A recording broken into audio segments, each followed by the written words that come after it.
Hi friends, வாங்க இன்றைக்கி Deepavali special ஸ்வீட்ஸான mini பாதுஷா எப்படி செய்யலான்னு பார்க்கலாமா? அதுக்கு முன்னாடி நம்ம சேனலை சப்ஸ்கிரைப் பண்ணி சப்போர்ட் பண்ணுங்கள். பாருங்கள் எவ்வளோ சாஃப்டாக அந்த பாதுஷா உள்ளே வெந்திருக்குன்னு சொல்லிட்டு, எவ்வளோ ஜூஸியாக இருக்குன்னு பாருங்கள்.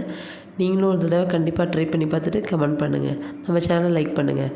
இதுக்கு நான் 2 கப் மைதா மாவு எடுத்திருக்கேன். எடுத்துகிட்டு அது கூட நீங்கள் நெய் ஆறு வனஸ்பதி இது வேணால் சேர்த்துக்கலாம். சேர்த்துட்டு நான் 1 ஸ்பூன் தான் சேர்த்துருக்கேன். எனக்கு கொஞ்சமாக ரேஷியோவில் மாவு எடுத்துருக்கனால ஒரு பிஞ்ச் உப்பு சேர்த்துக்கோங்க.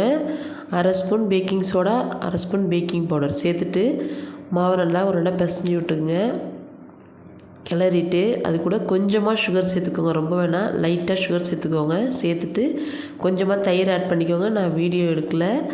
நீங்கள் தயிர் மட்டும் கொஞ்சமாக ஒரு ஸ்பூன் ஆட் பண்ணிவிட்டு இந்த மாவை நல்லா பிசைஞ்சிக்கோங்க. மாவு நல்லா பிசைஞ்சிட்டு மேலே கொஞ்சமாக ஆயில் ஊற்றிட்டு பிசைஞ்சு மாவு ஊற வச்சுருங்க. நான் ஒரு 1/4 மணி நேரம் ஊற வச்ச மாவு இந்த பதத்தில் இருக்கணும். அப்போ தான் நல்லா ஊறி வரும்.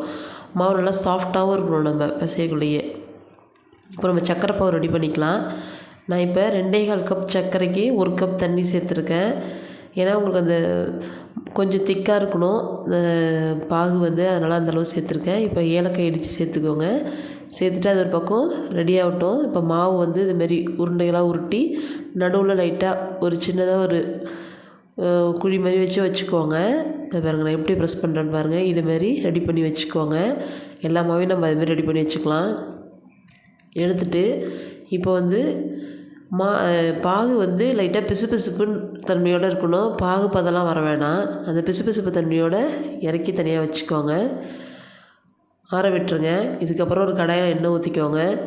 ஊற்றிட்டு எண்ணெய் ரொம்பலாம் ஹீட் ஆக வேணாம்.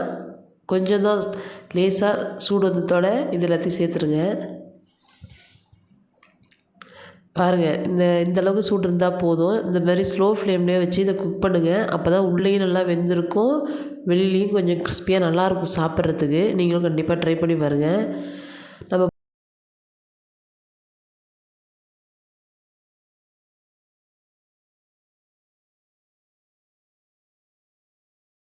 ஃப்ளேம்லேயே இருக்கட்டும். அதை கூடயே பரட்டி விட்டு வேக விடுங்க. ஏன்னா அப்போ தான் அது நல்லா உள்ளே வேகும். இப்போ பாருங்கள் இந்த மாதிரியே ஸ்லோ ஃப்ளேம்லேயே வச்சு நீங்கள் பரட்டி விடணும். இந்த இப்போ அது சலசலப்பு அடங்கணும். எண்ணெயோட சலசலப்பு அடங்கினத்தோட எல்லாத்தையும் எடுத்துருங்க. பாதுஷா நல்லா சாஃப்டாகவே இருந்துச்சு. சாப்பிட்றதுக்கும் ஜூஸியாக நல்லா இருந்துச்சு. நீங்களும் கண்டிப்பாக இந்த தீபாவளிக்கு ட்ரை பண்ணி பாருங்கள். எந்த அளவுக்கு அந்த டேஸ்ட்டு உங்களுக்கு பிடிக்குன்னு சொல்லிட்டு கடையிலே வாங்க மாட்டீங்க, அடுத்து வீட்டில் தான் செய்வீங்க. அவ்வளோ டேஸ்ட்டாக இருந்துச்சு.